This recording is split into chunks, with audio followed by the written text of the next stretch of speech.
This week on the Road to Cinema podcast, a look inside the Robin Williams hit comedy Mrs Doubtfire with screenwriter Randi Mayem Singer. Visit jogroadproductions.com to get more information on Road to Cinema.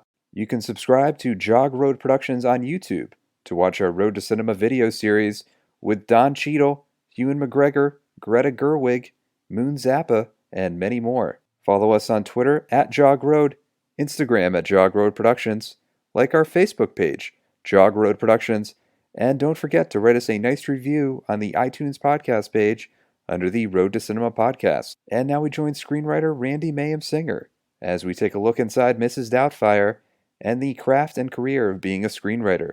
You can also follow Randi Mayem Singer on Twitter at @rmayemsinger with a link in our podcast description. So I thought maybe we could talk about the UCLA screenwriting class that you took initially and sort of what that experience was like, and that sort of led into the screenwriting competition that you entered into. It did. My radio career brought me to LA, and I had always been an avid film lover, so I looked for a class to see, hey, maybe I could write a screenplay. When I was younger, I hadn't really thought about writing screenplays. I don't think it occurred to me that anyone wrote them. I just loved movies and I loved writing. So I stumbled into a really wonderful teacher, Al Brenner, who passed away a few years ago. And his class was, I think, 12 weeks, basically to get the basic structure down. A very basic, who's the main character, what do they want, what's standing in their way, what are the act breaks, and how does it end. And he then invited some of us into a private workshop that was held at his home. And from there, that was about probably 2.5 years I was in there. I finally got the outline approved by him. Oh, that was within that workshop? Within the workshop that was not through UCLA, but it was just some people who had taken his courses. Yeah. And I found myself writing this screenplay called A 22-Cent Romance, which was based on the price of postage at the time. It's gone up a little bit. It would now be an email romance, so, and he submitted it. He called me up one day and he said, Diane Thomas had written Romancing the Stone and Jewel of the Nile and had died in a car accident a few years earlier on PCH in a Porsche that 20th Century Fox gave her. Was it true that she was discovered as a waitress or something? She was working at Mattel. She may have been waitressing also, but she took a UCLA extension course.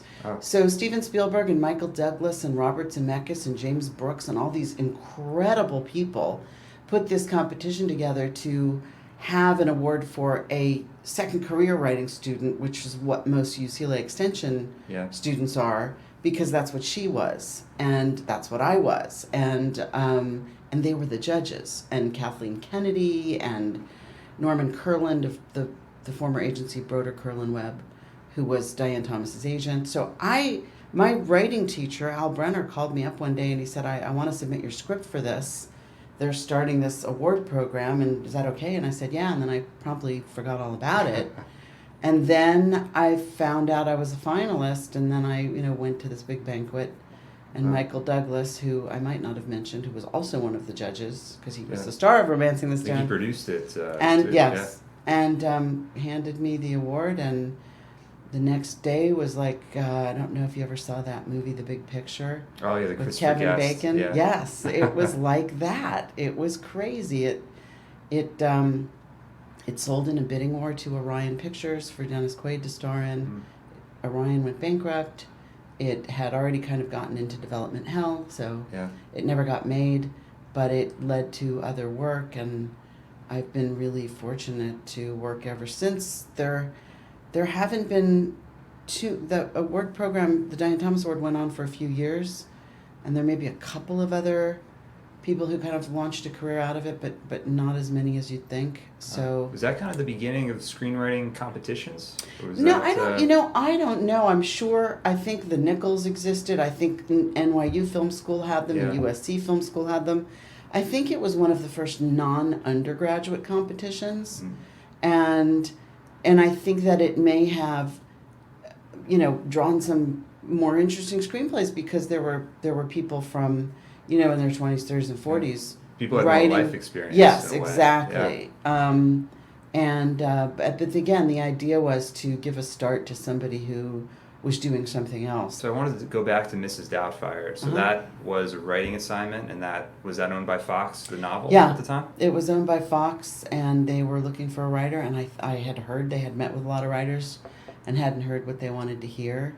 And the children's book was very little known, if at all, in the United States. It was published in Britain, and a company, Catalina Productions, the actor Gregory Harrison's company from years ago, had optioned the book, and it had been at UA, I think, and had now at this point moved to Fox. And so this has been around for quite a while.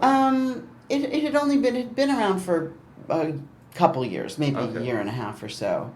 I read it and I just thought, well, this is such a movie. I was always a big fan of Tootsie and Some Like It Hot, but this was, the guy puts on a dress for a really universal, relatable reason, to be with his kids. So I thought, I went in there with just a really universal appeal, take on it and what had to change. And were you looking at it to be a modern story when you were pitching it too?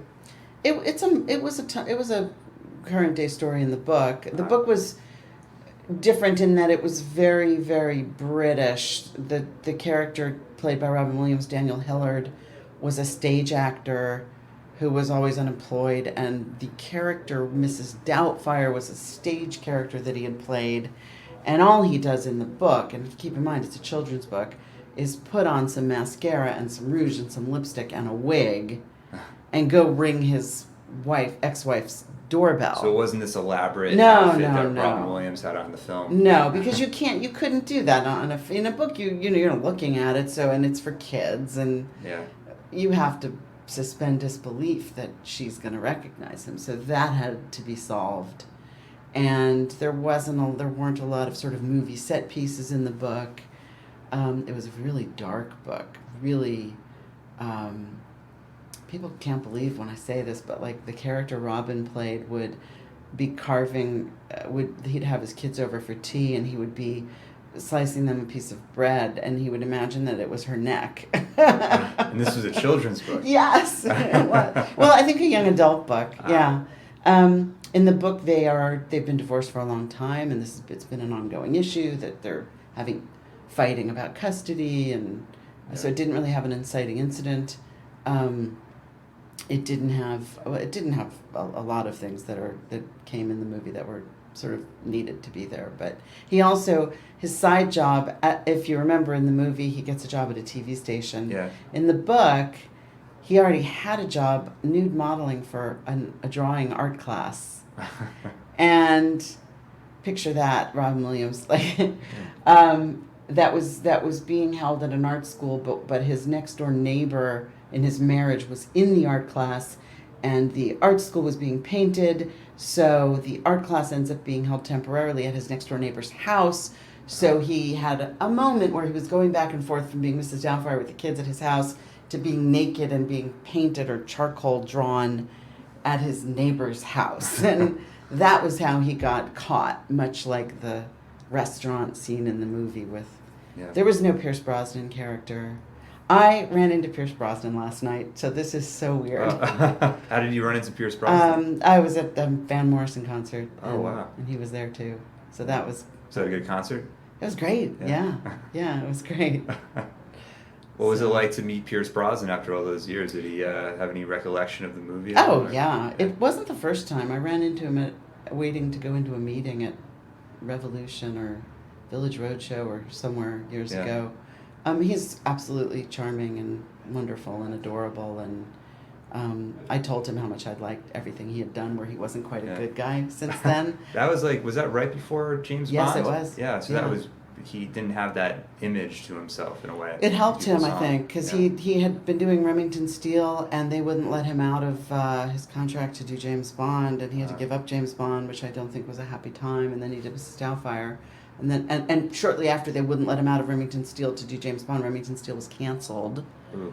Then he did Mrs. Doubtfire, and then, I may have this slightly askew, but he did end up doing James Bond after that. So I like to think that Mrs. Doubtfire helped him James Bond, but I don't know. I don't know. So at what point in the process was Robin Williams attached, and when were you sort of writing for... Such a great question. How did I leave that out? Shockingly and rarely, Robin Williams was attached from before I came on. Interesting. He was interested if he liked the script, because that's all that attached. So there was no script, when Robin Williams came out. Well, that's very rare for like an actor to they don't commit. They're just attached. So here I am. It's my first project, and the actor who's attached likes my script and says yes. So I go about my whole career thinking that's a normal thing. That is not a normal thing. It's usually 10 actors down the line. So attached just means if they like it, yes, they'll do it officially, like on paper. That's what it means often before there's a script. If there's a script and someone's attached, it usually means they like the script, and now let's get a director, or let's see if the studio's ready to push the button. But what it meant when I came on was that, he was interested. So I wrote it with him in mind. I really studied his cadence, and although I have to say, I tell people this, I pictured Mrs. Doubtfire speaking much faster. I had more of, Good Morning Vietnam or any Robin Williams comedy, the speed with which he speaks. And I kind of love that he slowed it down and made it more Scottish. But I didn't meet him until, many drafts were done. And I found him to be absolutely lovely and generous and warm, and was an amazingly generous person. He really was. And I also would be remiss if I told any Mrs. Doubtfire story without leaving out the fact that I was the first and last writer on the movie. In the middle, we had a little dispute about the ending, and the studio was heading toward having them get back together. And I didn't think that I could do that. It was a very amicable parting, and they later brought me back. Yeah. But and it did end with them sort of not getting back together. There's a maybe they will, maybe they won't in the voiceover, but the book was written to help kids deal with divorce, and it just seemed so irresponsible to me to have a Hollywood happy romantic comedy ending. And I just couldn't. So I think the greater point was just that they were getting along. Co-parenting. Yeah, it wasn't that they were getting back together, It's learning to co-parent and do the right thing for your kids when you get divorced. Like, to me, to give that up was just sacrilege. Like, to turn away from that ending was just. And I'm so glad. I mean, that's thank you to Robin Williams and Chris Columbus, because they supported the ending that I wanted, that the book had, that the project started with. It's very rare that a children's movie or a comedy like that would deal with divorce. Usually that's sort of shied away from. That's why Anne Fine wrote the book. I've never met her, but I'm certain that she wanted to let kids know that it wasn't their fault if their parents treated each other that way in front of them. Yeah. And there was a scene that I consider the climax of the movie that was actually edited out, where after the scene in the restaurant, they really have it out, and she says, "I hate you," and he says, "I hate you too," or the other way around. And Natalie, the little girl, played by Mara Wilson, is watching from upstairs and says, "I hate you both."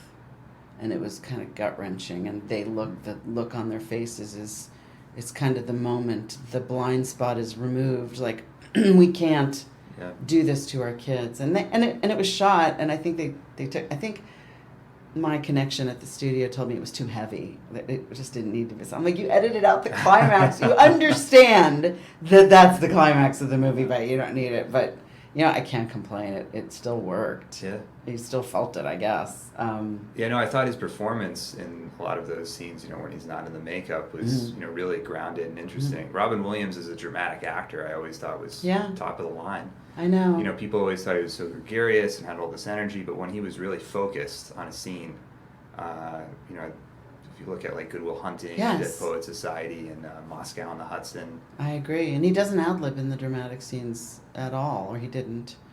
He pretty much stuck to the script. If it was kind of a comedic moment, he would salt and pepper some stuff in there and start seeing which of the stuff needed to stay and which didn't, kind of work his way back to the script. But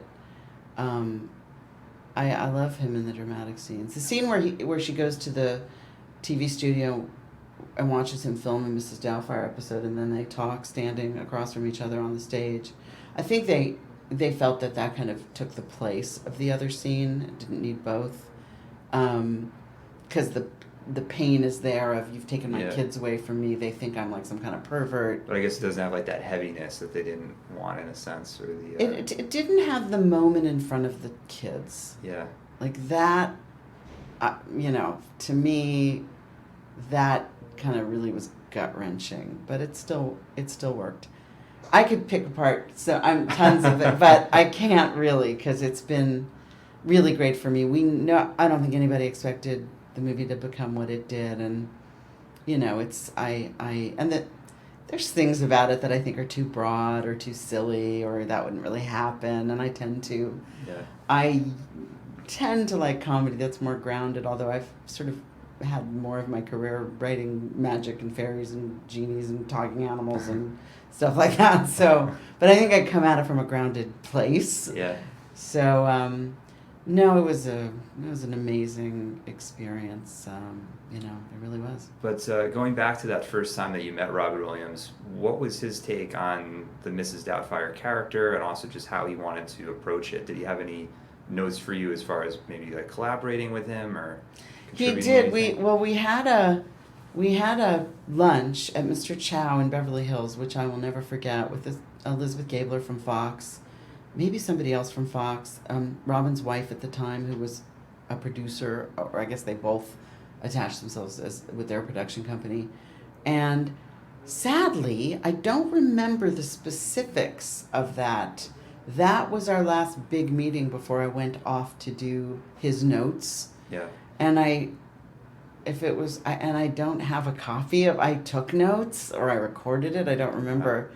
But what I remember is that he would go from being very, like we're talking now, very serious and articulate, to getting up out of his chair and using the entire space around the table to like be Mrs. Doubtfire. And in like a crowded restaurant. In Mr. Chow, and everybody in that place was so delighted. And I was having an out-of-body experience because I was the person he was addressing. Like, I was pinching myself. And he was, he listened thoughtfully. He considered everything that I said and sort of gave me back a vision of the character in his voice that then helped me kind of see him in the role. But he hadn't really found that Scottish accent yet, and he hadn't, he hadn't quite nailed what he was going to do with the character yet. And then I spent some time with him on the set, and I have a picture of him holding my then 9-month-old baby in costume. So he was kind of doing a whole nanny rant with my child, Carrie, who's now in his early 20s. And that was really, really, really exciting. And I had other memories of him after the movie, like in some of the publicity and the premiere. He was just kind and thoughtful, and it was just such a devastating day when I heard about his death. I still can't quite grasp it. But he was a real person. I remember thinking at Mr. Chow, wow, if he didn't become Robin Williams, he would be a homeless person, because I couldn't see him sitting in a cubicle or a desk job. I could not see that ADD comedy mind of his, like finding another outlet for a profession. Couldn't picture it. Yeah, I mean, he's just such like a unique presence, and he had that energy that just, when you see his stand-up, you can see that too. He can go off on such tangents and do all these impressions. And he did a few, there's a moment in the movie where he's got the Mercedes emblem from Pierce Brosnan's character's car, and he goes into a rant about how, that kind of car is making up for other shortcomings, and he went into a whole thing there might have been one of those lines in the script. Yeah. And he but to see him do that Robin Williams thing in a dress with a wig, with prosthetics, with an accent, it was like, and there were other actors who who wanted that role, who put them like. Even after Robin Williams was He was attached, and it was just leading toward that green light. But I have a letter in my file from the manager of several other people at the time, like Steve Martin and Billy Crystal, to Elizabeth Gabler at Fox, saying he wanted his clients for that role too. I mean, here I am, I'm 5 years old, right? So here I am, I wrote this script where this guy was attached that was a megastar, and it's gonna. And the head of Fox at the time, Joe Roth, read the draft on the plane, and I think he might have called Elizabeth Gabler from the plane because she was the executive that developed it, or as soon as he landed. She's still at Fox, I think. She's at Fox 2000, and I remember her saying that he said, "If this isn't a movie, I don't know what is."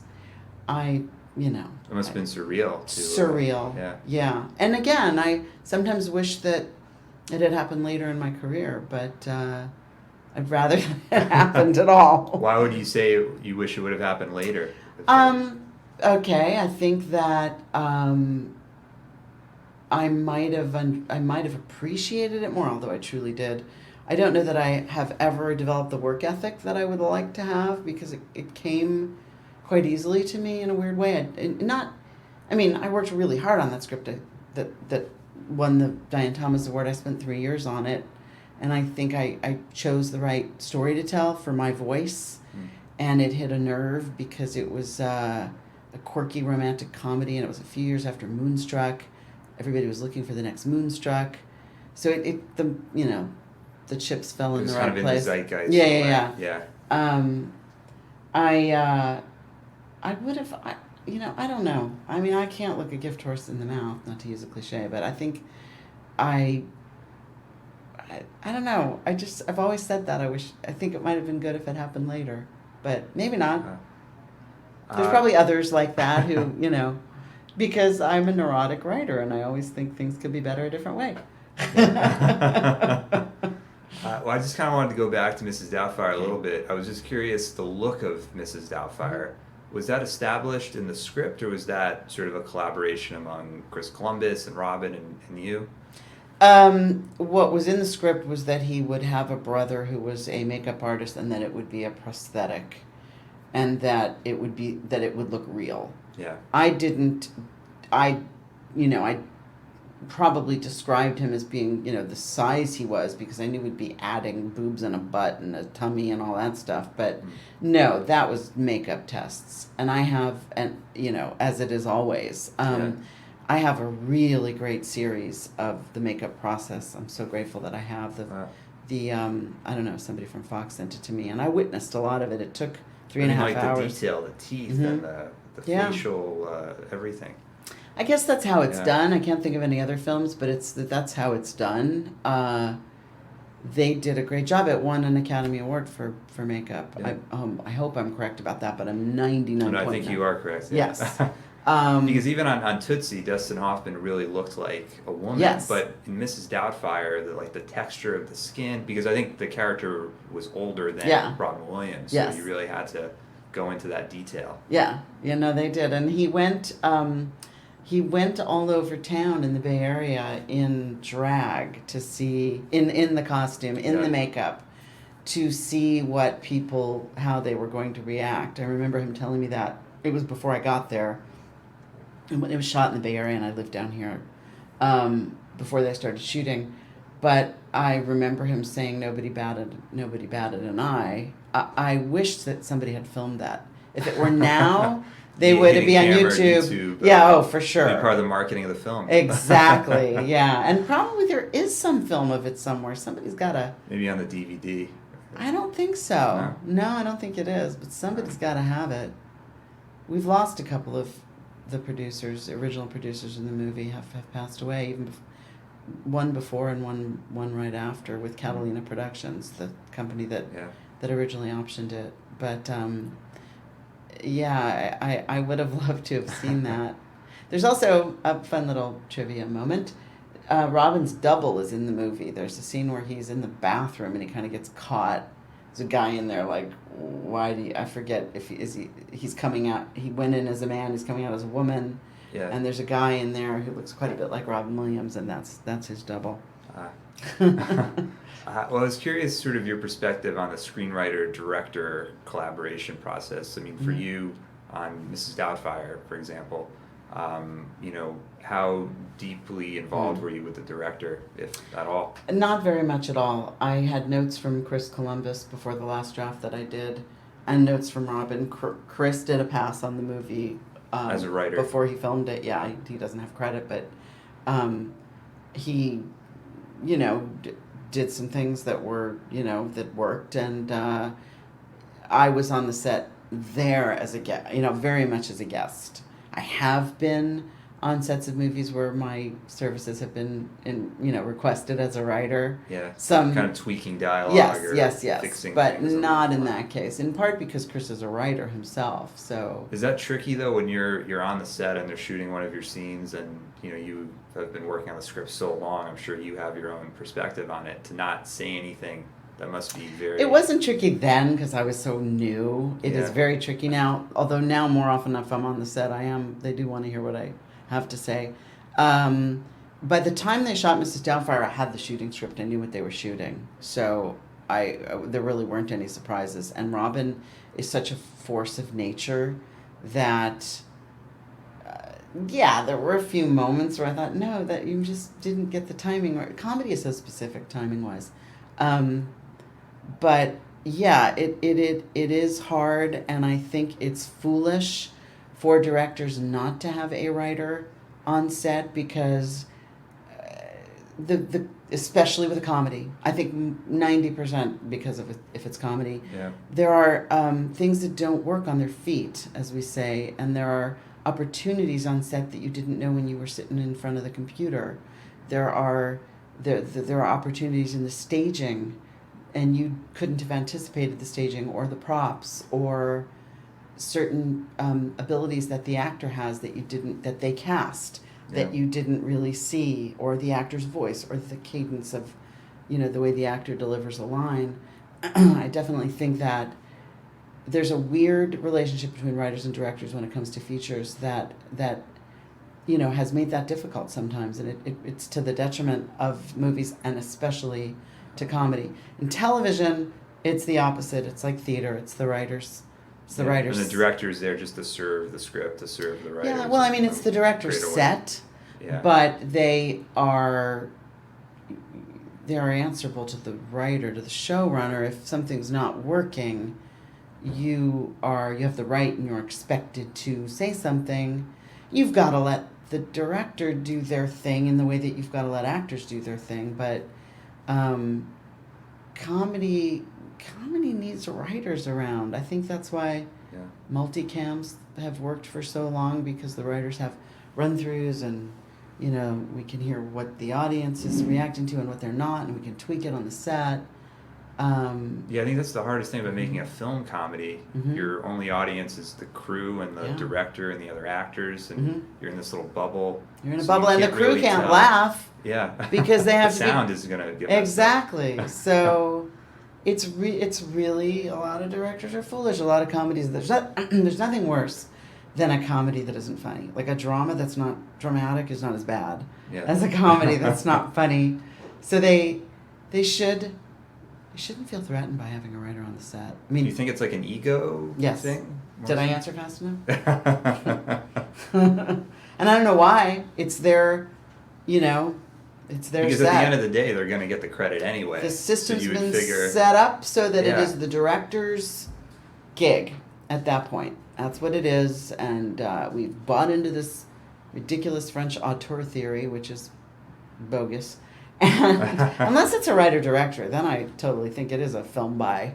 Yeah. But the possessory credit, as we call it, is something a lot of writers are very sensitive about, because how is it a film by if somebody wrote the script and somebody else directed it? Yeah, well, I think in like a general sense too, a film by also like sort of trivializes all the other crew positions, production designers, cinematography, wardrobe, all down the line. Exactly. Film is such a collaborative team effort. How can you have a film without all those other elements in place? I could see if you're a writer-director, you've got both those hats. I could see it, but otherwise you have a director credit. I'd be happy. Yeah. Just my bias. Has it changed at all in other projects that you've worked on? I mean, you said like you've been invited to the set, like when you're doing like maybe a script doctoring job, and has it changed what exactly? In terms of collaborating with a director, if it's become any easier? It's still their call, though. If I'm there, it's still because they want me there, and more of my feature career, which I'm trying to make a change in this right now, has been doing assignments and rewrites and production rewrites. So I'm not dealing with my babies in the way that I would be if it was my original material, and I'm really trying to make a change in that and do more original material. So I'm happy when they want me there, but if it's my script that I've written from scratch, I would be ecstatic that they want me there. And in fact, I hope to write and direct something, so I don't even have that, that question isn't even there, because I've been doing this for so long. I feel like, I can help you. I don't necessarily want to be a director, but if that's the way that I'm going to get it translated the way I see it, then I may have to do that at this late date, because I've been, not being a director for so long. But they're not my babies. They're usually projects that I'm the last of many writers, or a few writers, or, or it's a franchise like Chipmunks, or, any of the films I've worked on that my name is not on, or Tooth Fairy, or, it's not... any of those that you can talk about, or are those pretty confidential? Not supposed to. You're not supposed to, because you're supposed to honor the credits as were given by the Writers Guild. But a bunch of stuff. Some I'm happy to not have my name on. I'll say this, and I've often joked about this. It seems like anytime a man puts on a dress, my phone rings. So think about those. I was reading. Before Robin Williams had passed away, there was some talk about a Mrs. Doubtfire too. Were you involved? I wasn't involved. Not with that last, installment. A writer whose name I forget apparently came up with a take that they liked. It's so hard because I couldn't really come up with one. Yeah. Everybody knows he's who he is. So why is he going to put on the dress? Yeah, he'll have to fool like some other people. Why? Yeah, else. And why? Yeah. He wants to be a job as a housekeeper. I don't know what the take was, but I know that it had gotten further along than in the past, and it had been bandied about for many, many years. And I was surprised initially that there wasn't like a sequel sooner, because it was a huge hit. But if you think about it, it's a tough sequel. Yeah. It's a tough. If it involves there being Mrs. Doubtfire and Daniel Hillard, and everybody there is a lot of talk, and has been a lot of talk about a Broadway musical, which I think it's tailor-made for, and I hope that Harvey Fierstein was gonna write the book at one point. You could play that part too. That would be. It's got to be somebody younger than that. I think it's got to be. I love the idea of like Matthew Broderick or Justin Timberlake or Jack Black, the kind of names. I guess I'm so like I imagine him in Hairspray so much. That was where that. Yeah, he could. He's a guy. He's a guy with young kids, and I think I hope it happens. I really do, because I think it'd be wonderful, and there's such a trend to make big commercial films into musicals. Mm-hmm. So I really do hope it happens. We'll see. I was curious if you could talk a little bit about the process of pitching when you go into pitch. Do you have something that's really kind of set in stone on paper, or do you feel like you can kind of improvise in the room, so to speak? Oh, no. I prepare quite a bit for a pitch. In the olden days, I think you used to be able to spitball, especially if you were like on the A-list, and you'd go in and you could dazzle them with a few ideas, but not anymore. Maybe 5-10 writers can do that. Yeah. But no, I usually have about a 20-minute, here's the movie, or here's the pilot, and now ask me about the series, and I'll tell you what that's going to look like. I write it out, I memorize it. Do you rehearse it? Like out loud at all, or? I sometimes do, not really. That's one area where my radio background has come in so handy, because I can have 5 pages of text in front of me, and I can make it sound like I'm talking, not like I'm reading. That's what you do in So you're radio. not looking at the paper the whole time when I can look down at it and be reading it, but not sound at all like I'm reading at it. If you heard me, you'd think I had no paper. That's from radio. Thank you, radio. So I usually have about 20 minutes. I think you can have too much. In features, it's here's basically the movie.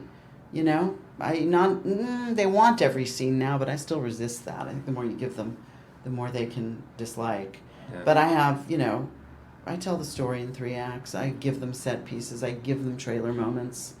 And in TV, I probably really do give them every beat of the pilot if I'm pitching it.